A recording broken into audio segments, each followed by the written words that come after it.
When life falls apart, it rarely makes a sound at first. It just loosens. One small thing goes wrong, then another. Then suddenly you realize you're standing in the ruins of a life that used to feel solid. For me, it happened in a single year. My work collapsed. My health spiraled. The future I'd planned for a decade vanished in a few phone calls and one silent hospital room. In the middle of that chaos, I sat across from a Zen master and asked a desperate question: how do you stay calm when everything is burning? He smiled. His answer was only 3 words. It sounded almost too simple. But those 3 words and the practice behind them quietly rewired my life. Later, I would discover that neurologists had found something similar, a small daily practice that begins changing your brain's stress circuits in just a few minutes a day. This is not the usual advice about being strong or staying positive. This is something older, something softer, something far more durable. Stay with me. By the end of this story, you will understand why your cracks are not your weakness. How one tiny shift in perspective can turn bad luck into a hidden blessing. Why 8 quiet wins run your emotions more than you think. And how a simple 6-minute practice can help you meet chaos with a steady, quiet mind. Let's begin with a teacup. There was once a Zen teacher known for his calm. People traveled for days just to sit in silence with him. During a tea gathering, the students noticed something strange. The teacher owned many beautiful cups, fine porcelain, delicate patterns, perfect edges. But when it was time to pour the tea, he ignored them all. Instead, he reached for a chipped old cup. A crack ran down the side. The glaze was faded. He held it with care. He poured tea into it. He drank from it like it was treasure. After the ceremony, one student couldn't hold back. "Master," he said, "why do you choose that broken cup? Surely you deserve the best one." The teacher turned the cup in his hands. He traced the crack with his thumb. "This one," he said softly, "reminds me of the truth. Everyone wants to look like the perfect cups, shiny, flawless, impressive on the shelf. But real life carves lines into us. We collect disappointments, losses, mistakes, scars no one else can see. We are all like this little cup, marked by time, marked by living." He lifted the cup so the light brushed across the crack. And through these cracks, he said, "Light finds a way in and out." Your broken places are where compassion leaks out of you, where understanding flows in, where you can finally feel the pain of others and your own. The students went quiet. We spend so much of our lives trying not to look cracked. We hide our exhaustion. We cover our sadness with jokes. We bury our anxiety under overwork. We want to appear strong, but that version of strong is made of glass. It shatters easily. The first step to a mind that doesn't crumble under stress is not to become harder. It is to become honest. To look at your own life and gently say, "Yes, I am cracked here, and here, and here." Not with judgment, Not with shame, just with clear seeing. When you stop fighting your imperfections, something shifts. You don't waste energy pretending anymore. That energy comes back to you as quiet strength. Right now, as you listen, take one slow breath. Think of one crack in you, a past failure, a wound, a mistake. Instead of tightening around it, just notice it. Let the breath move through your chest. You don't need to fix it in this moment. You only need to see it. That is where real resilience begins. But what about the world outside you? Because life doesn't just crack us, it also throws storms at us. We lose jobs, relationships end, plans fall apart. We want control. We chase it like oxygen. We plan every detail. We refresh the tracking page. We check who viewed our story. We predict what will happen 5 steps ahead. And still, life moves on its own. There's an old story of a farmer in a small village. He had only one horse. It was his most valuable possession. One day, the horse ran away. The neighbors rushed over. "What terrible luck," they cried. "How will you plow your fields now?" The farmer shrugged. "Maybe," he said. A week later, the horse returned. This time, it brought back 3 wild horses from the mountains. The neighbors were amazed. "What incredible luck," they said. "You've become rich overnight." The farmer replied, "Maybe." Soon after, the farmer's son tried to tame one of the wild horses. The horse bucked. The boy fell. His leg broke badly. Again, the neighbors assembled. "How awful," they said. "What bad luck." "Your poor son." The farmer said, "Maybe." Not long after, soldiers came to the village. There was a war. They took every young man who could walk. When they saw the farmer's son with his broken leg, they left him behind. The neighbors wept with relief. "How lucky," they said. "Your son is safe." The farmer said, "Maybe." The story ends there. No grand twist, no dramatic resolution, just a man who refuses to rush to judgment. He understands something we often forget. We almost never see the whole picture. We only see one frame of a movie that stretches far beyond our view. How many times in your life has something felt like a disaster, until later it became the doorway to something better? A breakup that led you to a healthier love. A rejection that pushed you into work that fits you more. A delay that kept you out of harm's way. We rarely recognize blessings in real time. Our minds label quickly: good, bad, success, failure. The farmer's maybe is not laziness. It is wisdom. It is the strength to say, "I don't know yet what this will mean. I will wait. I will watch." That space between this is terrible, and maybe is where resilience lives. Buddhist teachings describe something called the worldly winds. Not mystical forces, just the everyday currents that push your mood and decisions around.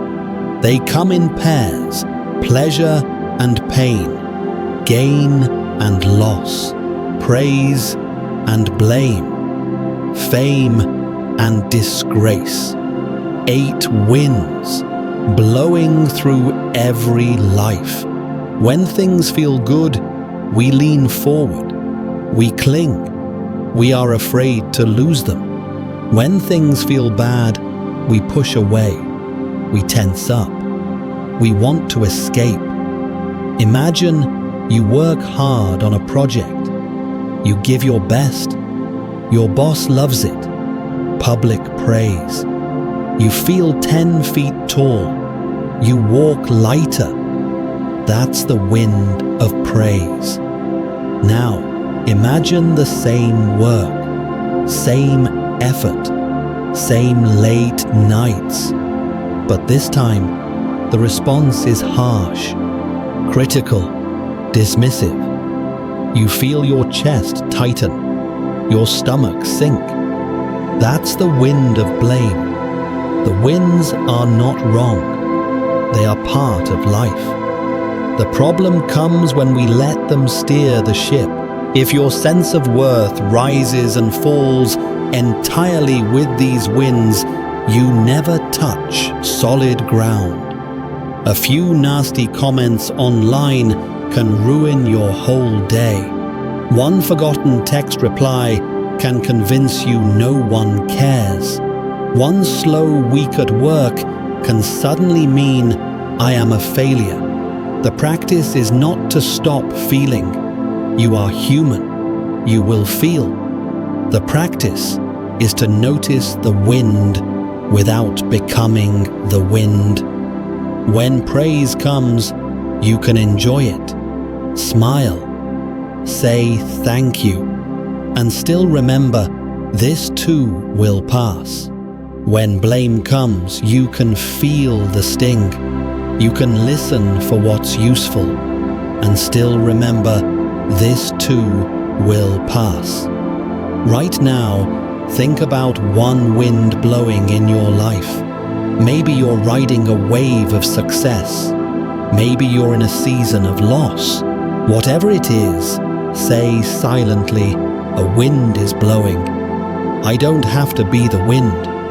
This is the beginning of inner steadiness. But how do we actually do this? In the moment, when your heart is pounding, when your chest is tight, when your mind is racing at 2 a.m., this is where the 6-minute practice comes in. You don't need incense. You don't need perfect silence. You don't need to clear your mind. You need only 2 things: your body, your willingness.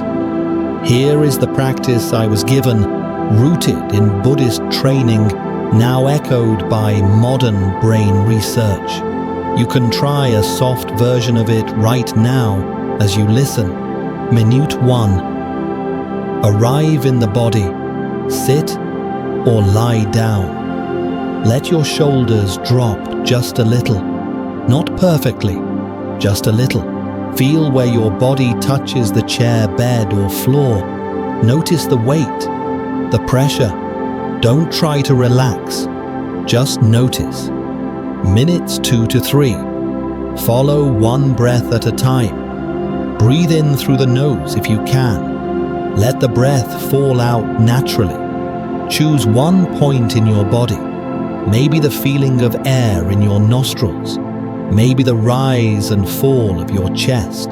Follow that point, in, out. Thoughts will come. Did I send that email? What if this doesn't work? I'm doing this wrong. Each time a thought appears, imagine you softly bow to it, thinking. Then return to the breath, not with force, with kindness. Minutes 4 to 5 name the winds. Now bring to mind one thing currently stressing you.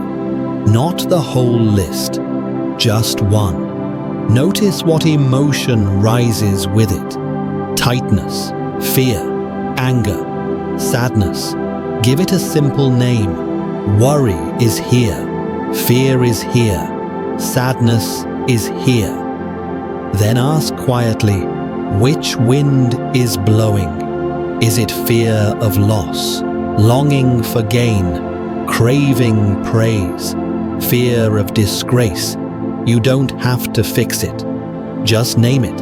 When you name a wind, it often loses some of its power. Minute 6. 3 kind sentences. Place a hand gently on your chest or stomach. Feel the warmth of your own palm. Say to yourself slowly, "It's okay to feel this. I am not alone in this. May I respond to this with wisdom." You might feel nothing. You might feel a tiny softening in the chest. You might feel tears rise. Whatever shows up is fine. Do this once a day, 6 minutes.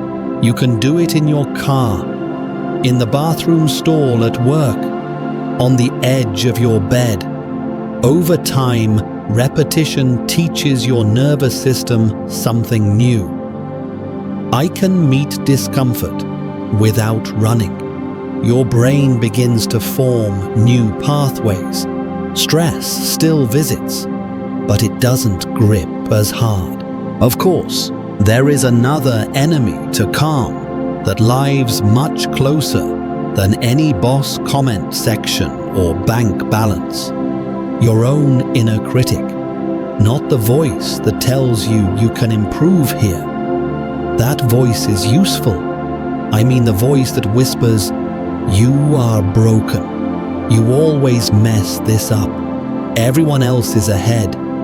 You'll never change." One student once confessed to his teacher, "Whenever I sit to meditate, my mind attacks me. It tells me I'm failing. It brings up every mistake I've ever made. I feel worse, not better." The teacher poured a glass of water. He scooped a handful of dirt and dropped it in. The water turned cloudy. "If you keep swirling this," he said, "it will never clear." He set the glass down on the table. They sat in silence. Slowly, the mud sank to the bottom. The water grew clearer. "Your mind is like this," he said. "Every time a harsh thought appears, you rush to argue with it, to debate it, to prove it wrong. That is stirring the glass. What if instead you let the thought be there and don't touch it? You see it. You name it. You don't chase it." The student frowned. "So I just let my mind insult me?" "No," the teacher said gently. "You let the insults float by and you speak differently to yourself underneath them. That underneath voice is called self-compassion. It is not weakness. It is not an excuse to avoid growth. It is the simple choice to treat yourself at least as kindly as you would treat a dear friend. Imagine your closest friend came to you and said, "I failed. I'm so ashamed. I don't know what to do." Would you say you're worthless? You always ruin things. You're hopeless? Probably not. You'd say something like, "Yes, this hurts, but you're still worthy. You can learn from this. I'm here." Yet when you struggle, how often do you pick up a verbal whip instead? Tonight, when your critic starts talking, try something new. Notice the first harsh sentence. Pause. Breathe once. Then answer with a gentle thought. Even if it feels fake at first. This is hard. But I'm still allowed to be here. I'm still allowed to try again. You won't silence the critic in one day, but each small act of kindness rewires the tone of your inner world. The more you forgive yourself, the more energy returns to actually living your life. There is one more piece. We often imagine mental strength as a solo project. Me against the world, my willpower, my discipline. But in Buddhist wisdom, the idea of a completely separate self is an illusion. We are more like threads in a vast fabric. Tug one, and many move. There's a simple story. An old father had 3 sons who argued constantly. Each believed he was right. Each insisted he didn't need the others. On his final day, the father called them close. He handed them a tight bundle of sticks. "Break this," he said. They tried. They strained. They used all their strength. The bundle didn't budge. Then the father untied the cord. He handed each son a single stick. They snapped them easily. "This is how life works," he said. "Alone you break. Together you bend." We like to think that a truly calm mind is one that doesn't need anyone. But look at the life of any wise person. They walked with others, friends, teachers, companions on the path. Even the most devoted meditators rely on community, not just for chanting or rituals, for something simpler, for someone who sits beside you in silence when you have no words, for someone who texts, "Are you okay?" when you disappear, for someone who reminds you who you are when your own mind forgets. There was a small practice in one meditation group. When someone was going through a hard time, they placed a small stone in a shared bowl. No explanation, no story, just a stone. At the end of the week, everyone took a stone from the bowl home. You never knew whose burden you were carrying. You only knew that someone else was quietly carrying yours. A reminder resting on a shelf or desk, or one walks alone. If you feel isolated right now, this might hurt to hear. Maybe you don't have that kind of circle yet. Maybe you've been the strong one for others so long that no one thinks to ask how you are. If that's you, let this be a gentle invitation. You don't have to pour out your whole story. You don't have to be dramatic. Just choose one person you trust even a little. Send one honest message. "Hey, today is heavy.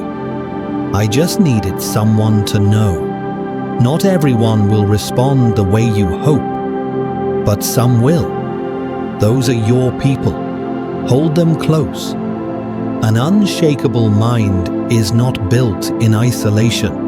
It is built in the spaces between us. So what is this all pointing to? We began with cracks. We walked through storms. We watched the worldly winds. We named our thoughts. We reached for each other. What does a truly resilient mind look like in practice? It does not mean you never cry. It does not mean you never panic. It does not mean you can meditate away every problem. It means when life hits you, do not add extra violence to yourself. You feel the sting. You breathe. You remember, "I am cracked, yes, but I am still whole." You remember that you cannot see the whole story yet. You whisper, "Maybe." You notice which wind is blowing. Praise, blame, gain, loss. You feel it on your skin, but you don't build your whole identity around it. You pause for 6 minutes. You return to your body, to your breath, to 3 kind sentences. You let the mud settle. You let the cruel voice speak without obeying it. You answer it with a softer truth. You let others help hold your weight for a while. You let yourself be part of a bundle, not a single stick. This is strength, Not the rigid, brittle strength that never bends, the quiet strength that can bow deeply without breaking. There is one last thread to tie. Do you remember the Zen master at the beginning, when I asked him how he stayed calm as everything in my life fell apart? He looked at me for a long time, not with pity, not with impatience, just with presence. Then he said 3 words, just this breath, not your whole future, not the next 5 years, not every possible outcome, just this breath. In your worst moments, your mind tries to live all of time at once. It replays the past. It simulates 100 futures. It carries every possible fear. No wonder it breaks. But you are never asked to carry all of time. Only this moment. Only this breath.